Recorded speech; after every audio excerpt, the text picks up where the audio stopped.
21,000 के करीब 24 घंटे में कोरोना के 990 नए केस। आपको सीधे लिए चलते हैं, सीआईआई को प्रधानमंत्री नरेंद्र मोदी इस वक्त संबोधित कर रहे हैं, सीधे लिए चलते हैं। Excellencies, ladies and gentlemen, may I now invite our Honorable Prime Minister Sri Narendra Modi ji, our chief guest for this special inaugural session of CII on its 125th year to give his inaugural address. Namaste ji. Thank you Vikram ji, नमस्ते। सबसे पहले तो CII को 125 साल सफलतापूर्वक पूर्ण करने के लिए आप सबको बहुत बहुत बधाई, कांग्रेचुलेशंस। इस 125 साल की यात्रा बहुत लंबी होती है, अनेक पड़ाव आए होंगे, अनेक उतार चढ़ाव आए होंगे, लेकिन 125 साल तक एक संगठन को चलाना ये अपने आप में बहुत बड़ी बात होती है।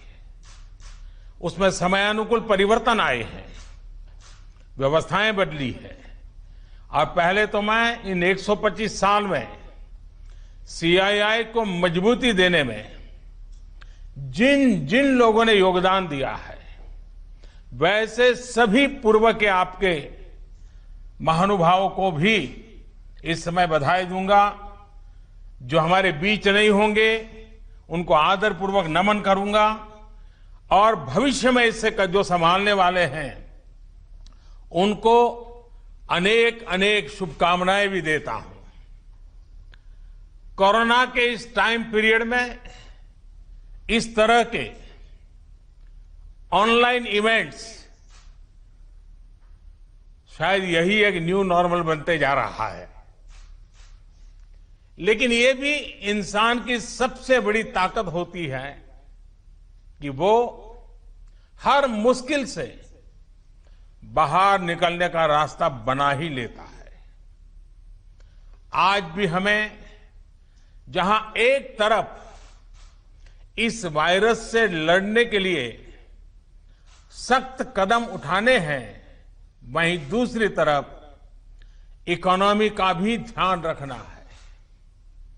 हमें एक तरफ देशवासियों का जीवन भी बचाना है, तो दूसरी तरफ देश की अर्थव्यवस्था को भी स्टेबलाइज करना है, स्पीड अप करना है। इस सिचुएशन में आपने गेटिंग ग्रोथ बैक, इस बात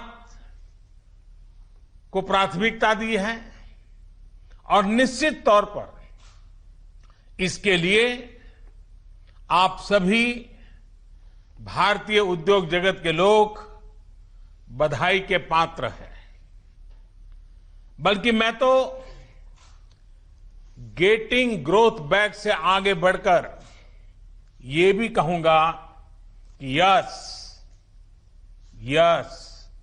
we will definitely get our growth back. आप लोगों में से कुछ लोग सोच सकते हैं कि संकट की इस घड़ी में मैं इतने कॉन्फिडेंस से ये कैसे बोल सकता हूं। मेरे इस कॉन्फिडेंस के कई कारण हैं। मुझे भारत की कैपेबिलिटीज और क्राइसिस मैनेजमेंट पर बहुत भरोसा है। मुझे भारत के टैलेंट और टेक्नोलॉजी पर भरोसा है। मुझे भारत के इनोवेशन और इंटेलेक्ट पर भरोसा है। मुझे भारत के फार्मर्स, एसएमईज, एंटरप्रेन्योर्स पर भरोसा है, और मुझे भरोसा है इंडस्ट्री के लीडर्स पर, आप सभी पर। इसलिए मैं कह रहा हूं, yes we will get our growth back. India will get its growth back. साथियों, कोरोना ने हमारी स्पीड जितनी भी धीमी की हो, लेकिन आज देश की सबसे बड़ी सच्चाई यही है कि भारत लॉकडाउन को पीछे छोड़कर अनलॉक फेज 1 में एंटर कर चुका है। अनलॉक फेज 1 में इकोनॉमी का बहुत बड़ा हिस्सा खुल चुका है। काफी हिस्सा अभी 8 जून के बाद और खुलने जा रहा है। यानी गेटिंग ग्रोथ बैक की शुरुआत तो एक प्रकार से हो चुकी है। आज ये सब हम इसलिए कर पा रहे हैं क्योंकि जब दुनिया में कोरोना वायरस पैर फैला रहा था तो भारत ने सही समय पर सही तरीके से सही कदम उठाए। दुनिया के तमाम देशों से तुलना करें तो आज हमें पता चलता है कि भारत में लॉकडाउन का कितना व्यापक प्रभाव रहा है। इस लॉकडाउन में भारत ने कोरोना से लड़ाई के लिए फिजिकल रिसोर्सेज को तैयार तो किया ही, हमने ह्यूमन रिसोर्स को भी बचाने का भरसक प्रयास किया है। ऐसे में अब सवाल ये है कि इसके आगे क्या। इंडस्ट्री लीडर्स के नाते आपके मन में ये सवाल जरूर होगा कि अब सरकार क्या करने जा रही है। आत्मनिर्भर भारत अभियान के बारे में भी मुझे पक्का विश्वास है कि आपके मन में भी मंथन चलता होगा, कुछ सवाल भी होंगे और ये बहुत स्वाभाविक है, ऑब्वियस है। साथियों, कोरोना के खिलाफ इकोनॉमी को फिर से मजबूत करना ये हमारी हाईएस्ट प्रायोरिटीज में से एक प्रमुख प्रायोरिटी है।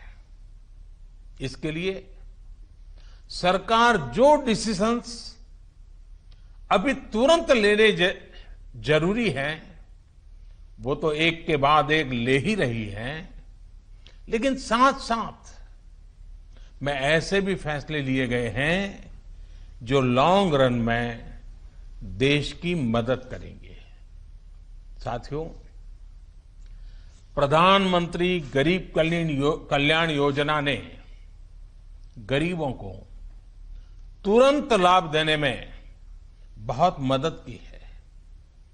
इस योजना के तहत करीब 74 करोड़ बेनिफिशियरीज उनके घर तक राशन पहुंचाया जा चुका है। प्रवासी श्रमिकों के लिए भी फ्री राशन पहुंचाया जा रहा है। इसके अलावा अभी तक गरीब परिवारों को 53,000 करोड़ रुपीस यानी 53,000 करोड़ रुपए से ज्यादा की फाइनेंशियल असिस्टेंस दी जा चुकी है। महिलाएं हो, दिव्यांग हो, बुजुर्ग हो, श्रमिक हो, हर किसी को इससे लाभ मिला है। लॉकडाउन के दौरान सरकार ने गरीबों को 8 करोड़ से ज्यादा गैस सिलेंडर उनके घर तक मुफ्त में पहुंचा दिया है। इतना ही नहीं, प्राइवेट सेक्टर्स के करीब 50 लाख एम्प्लॉइज के खाते में 24% ईपीएफ कंट्रीब्यूशन भी सरकार ने किया है। इनके खाते में करीब 800 करोड़ रुपए जमा कराए गए हैं। साथियों, भारत को फिर से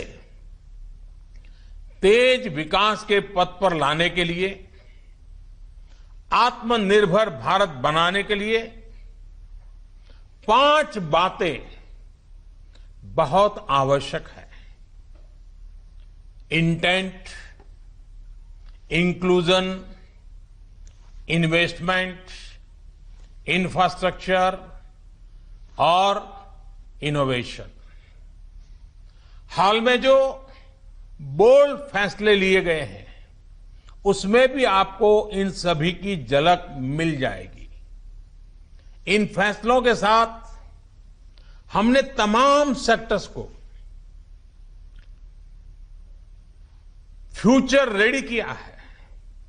इसी वजह से आज भारत एक नए ग्रोथ ओरिएंटेड फ्यूचर की दिशा में बड़ी उड़ान के लिए तैयार है। साथियों, हमारे लिए रिफॉर्म्स ये कोई रैंडम या स्कैटर्ड डिसीजन नहीं रहे हैं। हमारे लिए reforms systematic, plan, integrated, interconnected और फ्यूचरिस्टिक प्रोसेस है। हमारे लिए रिफॉर्म्स का मतलब है फैसले लेने का साहस करना और उन्हें लॉजिकल कंक्लूजन तक ले जाना। आईबीसी हो, बैंक मर्जर हो, जीएसटी हो, फेसलेस इनकम टैक्स असेसमेंट की व्यवस्था हो, हमने हमेशा व्यवस्थाओं में सरकार के दखल को कम करने, और मैंने तो लाल किले पर भी कहा था कि लोगों से, जिंदगी से सरकार को जितना हम कम कर सकते हैं हम करना चाहते हैं। प्राइवेट एंटरप्राइज के लिए एनकरेजिंग इकोसिस्टम खड़ा करने पर हम लगातार बल देते रहे हैं, कदम उठाते रहे हैं।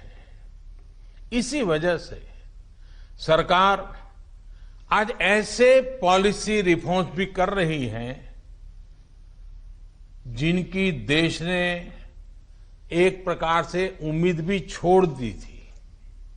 लोगों ने मान लिया था भाई ये तो हमारे देश में नहीं हो सकता है, ऐसी चीजें होने लगी हैं।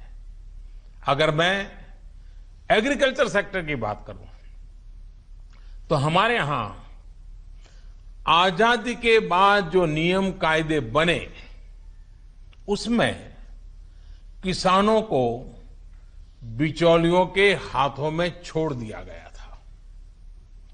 किसान कहां फसल बेच सकता है, कहां नहीं बेच सकता है, इस तक के नियम बहुत सख्त थे। किसानों के साथ दशकों से हो रहे अन्याय को दूर करने की इच्छा शक्ति हमारी सरकार ने दिखाई है। एपीएमसी एक्ट में बदलाव के बाद अब किसानों को भी उनके अधिकार हासिल होंगे। किसान अब जिसे चाहे, जहां चाहे और जब चाहे अपनी फसल अपनी शर्तों पर, किसान की शर्तों पर वो फसल बेच सकते हैं। अब कोई किसान अपनी फसल देश के किसी भी राज्य में ले जाकर बेच सकता है। पहले तो इस पर भी बंधन थे। साथ ही वेयरहाउसेस में रखे अनाज या एग्रीकल्चर प्रोडक्ट्स अब इलेक्ट्रॉनिक ट्रेडिंग के जरिए भी बेचे जा सकते हैं। आप कल्पना कर सकते हैं इससे एग्री बिजनेसेस के लिए कितने नए रास्ते खुलने जा रहे हैं। साथियों, इसी तरह हमारे श्रमिकों के कल्याण को ध्यान में रखते हुए रोजगार के अवसरों को बढ़ाने के लिए लेबर रिफॉर्म्स भी किए जा रहे हैं। जिन नॉन स्ट्रेटेजिक सेक्टर्स में प्राइवेट सेक्टर को इजाजत ही नहीं थी, उन्हें भी खोला गया है। आपका ध्यान इस पर भी गया होगा कि सबका साथ, सबका विकास, सबका विश्वास के रास्ते पर चलते हुए हम वो फैसले भी ले रहे हैं जिसकी मांग बरसों से हो रही थी। साथियों, दुनिया का तीसरा वो देश जिसके पास बहुत बड़ी मात्रा में कोयले का भंडार हो, कोल रिजर्व हो, जिसके पास आप जैसे साहसी और उद्यमी व्यापार जगत के लीडर्स हो, लेकिन फिर भी उस देश में बाहर से कोयला आए, कोल इंपोर्ट हो, तो उसका कारण क्या है? आप भी जानते हैं, देश भी जानता है। कभी सरकार रुकावट बनी रही, कभी नीतियां रुकावट बनी रही, लेकिन अब कोल सेक्टर को इन बंधनों से मुक्त करने का काम शुरू कर दिया गया है। अब कोल सेक्टर में कॉमर्शियल माइनिंग को परमिट कर दिया गया है। पार्सली एक्सप्लोर्ड ब्लॉक्स को भी अलॉटमेंट करने की परमिशन दी गई है। इसी तरह मिनरल माइनिंग में भी अब कंपनियां एक्सप्लोरेशन के साथ साथ माइनिंग का काम एक साथ कर सकती है। इन फैसलों के कितने दूरगामी परिणाम होने वाले हैं, ये इस सेक्टर से परिचित लोग अच्छी तरह जानते हैं। साथियों, सरकार जिस दिशा में बढ़ रही है, उससे हमारा माइनिंग सेक्टर हो, एनर्जी सेक्टर हो या रिसर्च और टेक्नोलॉजी हो, हर क्षेत्र में इंडस्ट्री को भी अवसर मिलेंगे और यूथ के लिए भी नई अपॉर्चुनिटीज खुलेगी। इस सबसे भी आगे बढ़कर अब देश के स्ट्रेटेजिक सेक्टर्स में भी प्राइवेट प्लेयर्स की भागीदारी एक रियलिटी बन रही है। आप चाहें स्पेस सेक्टर में निवेश करना चाहें, एटॉमिक एनर्जी में नई अपॉर्चुनिटीज को तलाशना चाहें, पॉसिबिलिटीज आपके लिए पूरी तरह से खुली हुई हैं। हर अवसर आपका इंतजार कर रहा है। साथियों, आप ये भली भांति जानते हैं कि एमएसएमई सेक्टर की लाखों यूनिट्स हमारे देश के लिए इकोनॉमिक इंजन की तरह हैं। इनका देश की जीडीपी में बहुत बड़ा कंट्रीब्यूशन है और ये कंट्रीब्यूशन करीब करीब 30% का है। एमएसएमईज की डेफिनेशन स्पष्ट करने की मांग लंबे समय से उद्योग जगत कर रहा था। अब वो उद्योग जगत की पूरी मार्ग भी पूरी हो चुकी है। इससे एमएसएमईज बिना किसी चिंता के ग्रो कर पाएंगे और उनको एमएसएमईज का स्टेटस बनाए रखने के लिए दूसरे रास्तों पर चलने की जरूरत नहीं रहेगी। देश के एमएसएमईज में काम करने वाले करोड़ों साथियों को लाभ हो, इसके लिए 200 करोड़ रुपए तक की सरकारी खरीद में ग्लोबल टेंडर्स को खत्म कर दिया गया है। इससे हमारे छोटे उद्योगों को ज्यादा अवसर मिलेगा। एक तरह से आत्मनिर्भर भारत पैकेज एमएसएमई सेक्टर के इंजन के लिए फ्यूल का काम करने वाला है। साथियों, ये जो फैसले हैं उनकी रिलेवेंस समझने के लिए आज की ग्लोबल सिचुएशंस को देखना और उसे समझना भी बहुत आवश्यक है। आज विश्व के तमाम देश पहले की तुलना में एक दूसरे का साथ और अधिक चाहते हैं। देशों में एक दूसरे की जरूरत और ज्यादा पैदा हुई है, लेकिन इसी के साथ ये चिंतन भी चल रहा है कि पुरानी सोच, पुरानी रीति नीति, पुरानी पॉलिसीज क्या आज कारगर होगी क्या? स्वाभाविक है कि इस समय नए सिरे से मंथन चल रहा है और ऐसे समय में भारत से दुनिया की अपेक्षा, एक्सपेक्टेशंस और बड़ी है। आज दुनिया का भारत पर विश्वास भी बढ़ा है और नई आशा का संचार भी हुआ है। आपने भी देखा है कि कोरोना के संकट में जब किसी देश के लिए दूसरे की मदद करना मुश्किल हो रहा था, हर कोई अपने को संभालने में लगा था, ऐसी संकट की घड़ी में भारत ने 150 से ज्यादा देशों को मेडिकल सप्लाई भेजकर उनके लिए मानवीय मदद का काम किया है। साथियों, world is looking for a trusted, reliable partner. Bharat में पोटेंशियल है, स्ट्रेंथ है, एबिलिटी है। आज पूरे विश्व में भारत के प्रति जो ट्रस्ट डेवलप हुआ है, उसका आप सभी को, भारत की इंडस्ट्री को पूरा फायदा उठाना चाहिए। ये आप सभी की जिम्मेदारी है, सीआईआई जैसे संगठनों की जिम्मेदारी है कि मैन्युफैक्चर्ड इन इंडिया के साथ ट्रस्ट, क्वालिटी, कॉम्पिटिटिवनेस तीनों जुड़ा हो।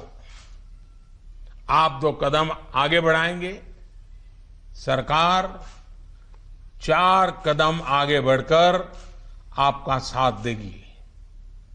प्रधानमंत्री के तौर पर मैं आपको भरोसा दे रहा हूं कि मैं आपके साथ खड़ा हूं। भारतीय उद्योग जगत के लिए ये राइज टू द ओकेजन की तरह है। Trust me, getting growth back इतना मुश्किल भी नहीं है। और सबसे बड़ी बात कि अब आपके पास, इंडियन इंडस्ट्रीज के पास एक क्लियर पाथ है। आत्मनिर्भर भारत का रास्ता, सेल्फ रिलायंट इंडिया का पाथ। आत्मनिर्भर भारत का मतलब है कि हम और ज्यादा स्ट्रांग होकर दुनिया को एम्ब्रेस करेंगे। आत्मनिर्भर भारत वर्ल्ड इकोनॉमी के साथ पूरी तरह इंटीग्रेटेड भी होगा और सपोर्टिव भी। लेकिन ध्यान रखिएगा, आत्मनिर्भर का मतलब ये भी नहीं है कि हम स्ट्रैटेजिक क्षेत्रों में किसी पर निर्भर रहें। हम उस स्थिति में नहीं रहना चाहते। It is about creating strong enterprise in India, enterprises that can become global forces. It is about generating employment. It is about empowering our people to come out and create solutions that can define the future of our country. हमें एक ऐसी robust local supply chain के निर्माण में invest करना है जो global supply chain में भारत की हिस्सेदारी को स्ट्रेंथन करे। इसी अभियान में सीआईआई जैसी दिग्गज संस्था को, मुझे लगता है आपको भी पोस्ट कोरोना नई भूमिका में आगे आना होगा। अब आपको चैंपियंस ऑफ इंडिजिनस इंस्पिरेशंस बनकर आगे आना है। आपको डोमेस्टिक इंडस्ट्रीज की रिकवरी को फैसिलिटेट करना है, नेक्स्ट लेवल ग्रोथ को आसिस्ट करना है, सपोर्ट करना है। आपको इंडस्ट्री को, अपने मार्केट को ग्लोबली एक्सपांड करने में मदद करना है। साथियों, अब जरूरत है कि देश में ऐसे प्रोडक्ट्स बने जो मेड इन इंडिया हो, मेड फॉर द वर्ल्ड हो। कैसे हम देश का आयात कम से कम करें, इसे लेकर क्या नए लक्ष्य तय किए जाएं, उस पर सोचने की जरूरत है। हमें तमाम सेक्टर्स में प्रोडक्टिविटी बढ़ाने के लिए अपने टारगेट तय करने ही होंगे। यही संदेश मैं आज इंडस्ट्री को देना चाहता हूं और देश यही अपेक्षा भी आपसे रखता है। साथियों, देश में मैन्युफैक्चरिंग को, मेक इन इंडिया को रोजगार का बड़ा माध्यम बनाने के लिए आप जैसे तमाम इंडस्ट्री के संगठनों से चर्चा करके ही कई प्रायोरिटी सेक्टर्स की पहचान की गई है। इनमें से furniture, air conditioner, leather and footwear, in 3 sectors पर काम शुरू भी हो चुका है। सिर्फ एयर कंडीशनर को लेकर ही हम अपनी डिमांड का 30% से अधिक इंपोर्ट करते हैं। इसको हमें तेजी से कम करना है। इसी तरह दुनिया का दूसरे सबसे बड़ा लेदर प्रोड्यूसर होने के बावजूद ग्लोबल एक्सपोर्ट में हमारा शेयर बहुत कम है। साथियों, कितने ही सेक्टर्स हैं जिसमें हम बहुत अच्छा कर सकते हैं। बीते सालों में आप सभी साथियों के सहयोग से ही देश में वंदे भारत जैसी आधुनिक ट्रेनें बनी हैं। देश आज मेट्रो के कोच निर्यात कर रहा है। इसी तरह मोबाइल फोन मैन्युफैक्चरिंग हो, डिफेंस मैन्युफैक्चरिंग हो, अनेक क्षेत्रों में इंपोर्ट पर हमारी डिपेंडेंस को कम करने का प्रयास लगातार चल रहा है। और मैं बहुत गर्व से कहूंगा कि सिर्फ 3 महीने के भीतर ही पर्सनल प्रोटेक्टिव इक्विपमेंट पीपीई, इसकी सैकड़ों करोड़ की इंडस्ट्री आप ही लोगों ने खड़ी की है। 3 महीने पहले भारत में एक भी पीपीई नहीं बनती थी। आज भारत एक दिन में 3 लाख पीपीई किट बना रहा है, तो ये हमारे उद्योग जगत का ही सामर्थ्य है। आपको इसी सामर्थ्य का इस्तेमाल कर हर सेक्टर में आगे बढ़ना है। मेरा तो सीआईआई के तमाम साथियों से ये भी आग्रह है कि रूरल इकोनॉमी में इन्वेस्टमेंट और किसानों के साथ पार्टनरशिप का रास्ता खुलने का पूरा लाभ आप लोगों ने उठाना चाहिए। अब तो गांव के पास ही लोकल एग्रो प्रोडक्ट्स के क्लस्टर्स के लिए जरूरी इंफ्रास्ट्रक्चर तैयार किया जा रहा है। इसमें सीआईआई के तमाम मेंबर्स के लिए बहुत अपॉर्चुनिटीज है। साथियों, फार्म हो, फिशरीज हो, फूड प्रोसेसिंग हो, फुटवेयर हो, फार्मा हो, अनेक सेक्टर्स में अनगिनत अपॉर्चुनिटीज के गेट आपके लिए खुले हैं। सरकार ने शहरों में प्रवासियों के लिए आवास उपलब्ध कराने के लिए जिस रेंटल स्कीम की घोषणा की है, उसमें भी आप सभी साथियों को मैं सक्रिय भागीदारी के लिए आमंत्रित करता हूं। साथियों, हमारी सरकार प्राइवेट सेक्टर को देश की विकास यात्रा का पार्टनर मानती है। आत्मनिर्भर भारत अभियान से जुड़ी आपकी हर आवश्यकता का ध्यान रखने के लिए भारत सरकार प्रतिबद्ध है। आपसे सभी स्टेक होल्डर्स से मैं लगातार संवाद करता हूं और यह सिलसिला आगे भी जारी रहेगा। I request you to come up with a detailed study of every sector, build consensus, develop concept, think big. We will together take up more structural reforms that will change the course of our country. We will together build आत्मनिर्भर भारत। साथियों, आइए देश को आत्मनिर्भर बनाने का संकल्प लें। इस संकल्प को पूरा करने के लिए अपनी पूरी ताकत लगा दें। सरकार आपके साथ खड़ी है। आप देश के लक्ष्यों के साथ खड़े होइए। आप सफल होंगे, हम सफल होंगे तो देश नई ऊंचाई पर पहुंचेगा, आत्मनिर्भर भारत का सपना साकार होगा। एक बार फिर सीआईआई को 125 वर्ष पूरा होने पर मेरी तरफ से बहुत बहुत शुभकामनाएं। बहुत बहुत धन्यवाद। प्रधानमंत्री नरेंद्र मोदी को आप सुन रहे थे। देश के बिजनेस लीडर्स को संबोधित कर रहे थे वो सीआईआई के 125 साल पूरे होने के कार्यक्रम के मौके पर।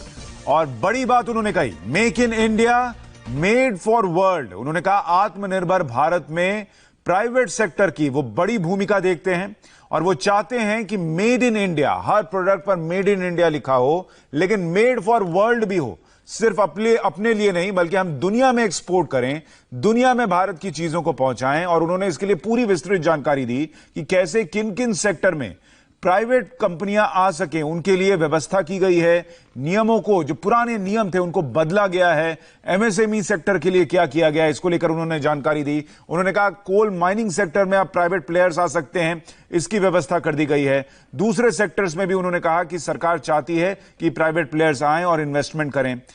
गरीबों के लिए घर बनाना हो, दूसरी सरकारी योजनाएं हो, उसमें भी पीपीपी पार्टनरशिप का प्रधानमंत्री ने जिक्र किया। और बार बार एक बात उन्होंने दोहराई कि इस आत्मनिर्भर भारत को बनाने में अगर प्राइवेट कंपनियां आगे आती हैं, सरकार के साथ कंधे से कंधा मिलाकर देश को पटरी पर लाने की कोशिश करती हैं, तो सरकार यह सुनिश्चित करेगी कि कोई भी ऐसा नियम उनके आड़े ना आए जिससे कि उन्हें दिक्कत हो।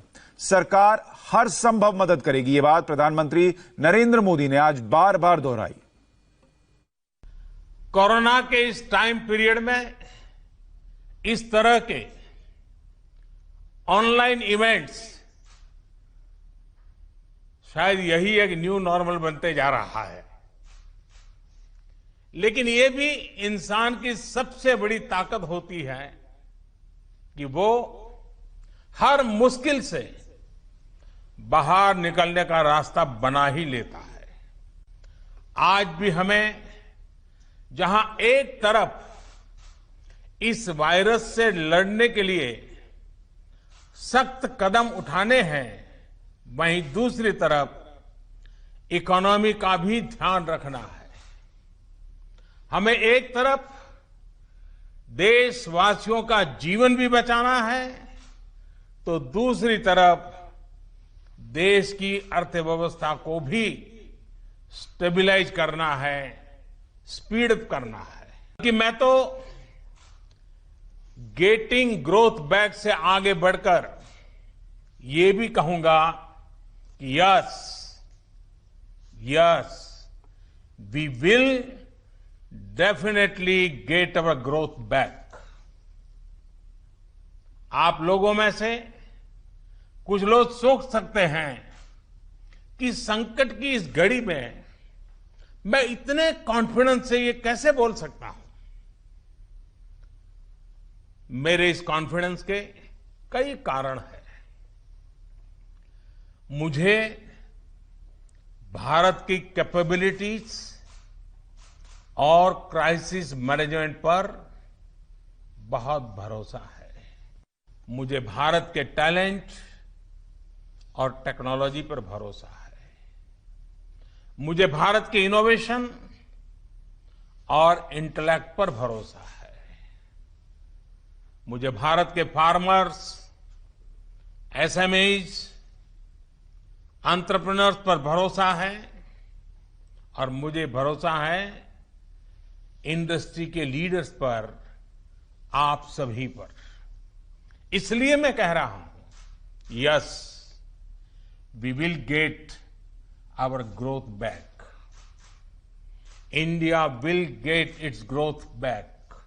कोरोना ने हमारी स्पीड जितनी भी धीमी की हो, लेकिन आज देश की सबसे बड़ी सच्चाई यही है कि भारत लॉकडाउन को पीछे छोड़कर अनलॉक फेज 1 में एंटर कर चुका है।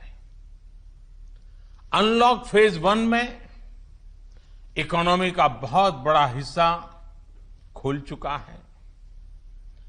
काफी हिस्सा अभी 8 जून के बाद और खुलने जा रहा है। यानी गेटिंग ग्रोथ बैक की शुरुआत तो एक प्रकार से हो चुकी है। प्रधानमंत्री रास्ता